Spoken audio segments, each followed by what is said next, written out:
personne mariée et une personne non mariée, mais aussi c'est toute infidélité dans le mariage avec un autre marié ou un non marié. L'adultère.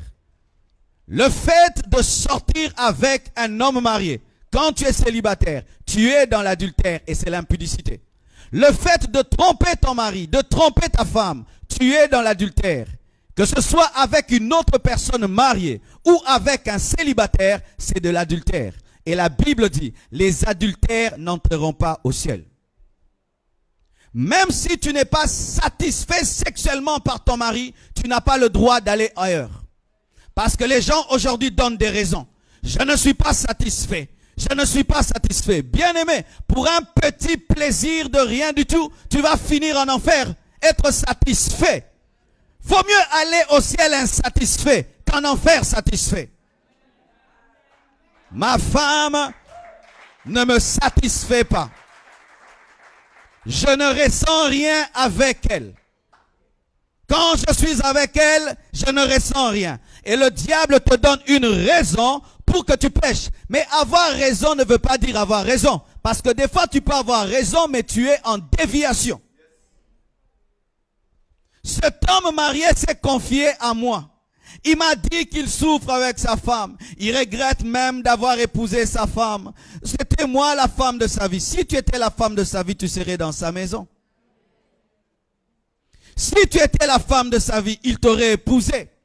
Bien-aimés frères et sœurs, toutes les personnes en ce lieu qui trompent leur femme et qui trompent leur mari sont sous le jugement de Dieu.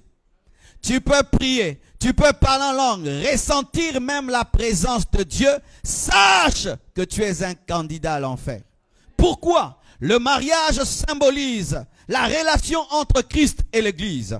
Et lorsqu'un homme trompe sa femme, c'est comme s'il dit que Jésus peut tromper l'Église. Quelle abomination! Quelle abomination! C'est pourquoi j'aimerais parler aux célibataires. Chers célibataires, aujourd'hui dans l'église, les gens sont dans la course au mariage. Mariez-vous, mariez-vous, mariez-vous. Bien-aimé, je ne pousse jamais les gens à se marier pour se marier. Attends rencontrer l'amour de ta vie pour te marier. Parce que certaines personnes tombent dans l'adultère parce que vous vous êtes mariés sans amour mais par compétition. Il n'y a pas de compétition dans le domaine du mariage. L'autre peut se marier à 40 ans, mais toi à 50 ans. Mais au moins tu as trouvé l'amour de ta vie. Mais si tu te maries avec un homme que tu n'aimes pas, est-ce que tu vas supporter l'odeur de sa bouche? Est-ce que tu vas supporter son odeur le matin? Est-ce que tu vas le supporter quand il va grossir? Est-ce que tu vas supporter ta femme lorsqu'elle va perdre la taille? Est-ce que tu vas supporter lorsque sa poitrine va tomber? Parce que ça tombera. Ça tombera. Et alors, si ton amour est plastique, parce qu'il y a l'amour plastique, tu aimes ses formes et tout, mais quand elle a 3 bébés, les formes s'en vont avec les bébés. Et d'autres se marient, ils regardent un film, ouais c'est chouette, j'aimerais quelqu'un qui le matin se réveille et m'amène une fleur. C'est dans les films ces choses-là. Et quand ils entendent une douce musique qui joue, ah vraiment j'aimerais me marier comme Clooney et tel. Est-ce que dans la vie il y a un synthé qui t'accompagne? Vous vous mariez parce que vous voyez un film, une série télévisée, et quand ça coïncide avec quelqu'un qui te drague, tu dis oui, mais en soi tu ne lui dis pas oui, tu dis oui à l'acteur que tu as vu. Et il y a maintenant des mariages d'1 jour, de 2 jours, d'une semaine. Car même dans le domaine de l'adultère, il faut parler du remariage et du divorce. Lorsque tu divorces sans raison biblique, c'est l'adultère. Elle me plaît plus. Je ne supporte plus son caractère. Ce n'est pas une raison pour divorcer. On ne divorce pas de quelqu'un parce que son caractère est mauvais. On ne divorce pas parce que son caractère est mauvais. Quiconque divorce pour raison de caractère n'est pas en accord avec la parole. Et lorsque tu épouses une femme ou un homme sans tenir compte du pourquoi de son divorce, tu risques d'entrer dans l'adultère. Car il est écrit que celui qui répudie sa femme pour une autre raison que l'adultère l'expose à l'adultère. Et celui qui épouse une telle femme commet l'adultère. Mais qu'est-ce qui se passe? Nous nous sommes rencontrés, il y a eu un flash. Un flash. Et il y a eu un coup de foudre. Ne te marie jamais par coup de foudre parce que le coup de foudre ne dure pas. Mais marie-toi par observation, par méditation et par prière. Et tant que tu n'es pas convaincu, tu as le temps. Vaut mieux rompre 10 fiançailles que rompre un seul mariage.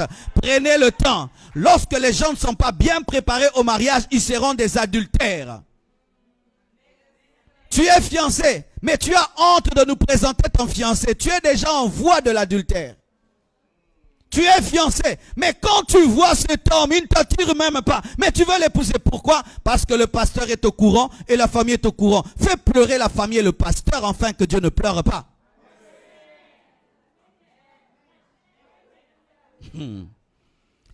Et d'autres, quand ils se convertissent, leurs fiancés ne se convertissent pas. Ils veulent amener leurs fiancés à se marier. Non, si vous étiez des païens et l'un d'entre vous se convertit, il faut recommencer à zéro parce que Dieu ne fait pas des modifications, il détruit et puis il recommence.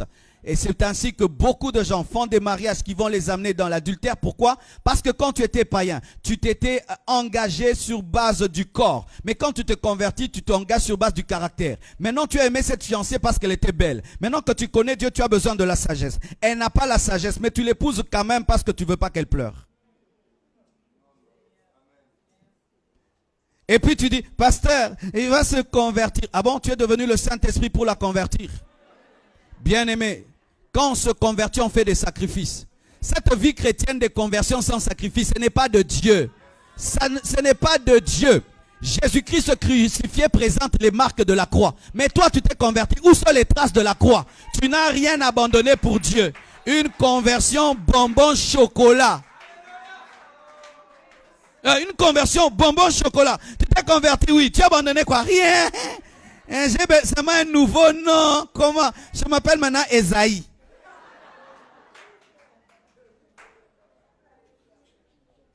Alléluia. Alléluia. Et j'aimerais parler un peu aux hommes qui trompent leurs femmes. Si ta femme te faisait ce que tu lui fais, qu'est-ce que tu dirais? Parce que plus souvent, ce sont les hommes qui trompent leurs femmes. Hommes, vous n'êtes pas des chiens. Vous êtes des hommes. Maîtrise-toi. Dans le mariage, il y a une science qu'il faut bien maîtriser. La contentologie. C'est la science qui t'amène à te contenter de ta femme. Et quand ta femme vieillit et tu l'abandonnes pour des jeunes filles, bien aimé, si même elle a vieilli, c'est à cause de toi. Si tu ne l'avais pas fait des bébés, elle serait toujours intacte. C'est toi qui l'as fait vieillir et c'est toi qui la jettes comme une chaussette. C'est pourquoi un homme ne doit pas se marier s'il ne peut pas se contenter. Ta femme est belle, mais ce n'est pas la plus belle femme du monde. Et même si c'est la plus belle femme du monde, elle ne restera pas la plus belle femme du monde. Alors entrer dans le mariage sans esprit de contentement t'expose déjà à tromper ta femme. Alléluia. Je suis court, je m'aime. Je m'aime tel que je suis. C'est moi, c'est mon corps. Ma femme aussi c'est mon corps. Je l'aime tel qu'elle est, c'est mon corps. De la même manière que j'aime ma courtesse, si ça se dit, j'aime aussi ma femme telle qu'elle est. Si je ne peux pas changer ma main gauche, je ne peux pas changer ma femme. Oh Dieu, je ne veux plus avoir 1,65 m, je veux avoir 2 mètres, je suis fou. Oh Dieu, ma femme a vieilli, je veux une autre, tu es fou. Maman, n'épouse jamais un homme si pendant que vous êtes fiancés, il regarde tout le temps à gauche, à droite. C'est un mauvais signe. Mauvais signe. Tu es en train d'épouser un homme qui n'a pas un esprit de contentement. Mais souvent vous fermez les yeux alors que Dieu vous donne tous les signes. C'est ça le problème. Les gens font des mauvais mariages, mais Dieu avait déjà parlé. Pas seulement par prophétie, tu as vu. Un défaut que tu as vu est plus qu'une prophétie.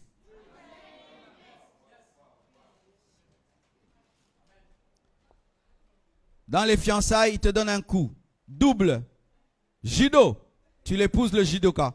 Pour que tu deviennes ceinture noire. Et maintenant dans le mariage, il te tabasse. Oh, Dieu m'a abandonné. Non, Dieu t'avait parlé. Lorsque Dieu aime un homme, il lui révèle les défauts des gens. Alléluia. L'adultère amène à l'impudicité. Mais pas seulement l'adultère.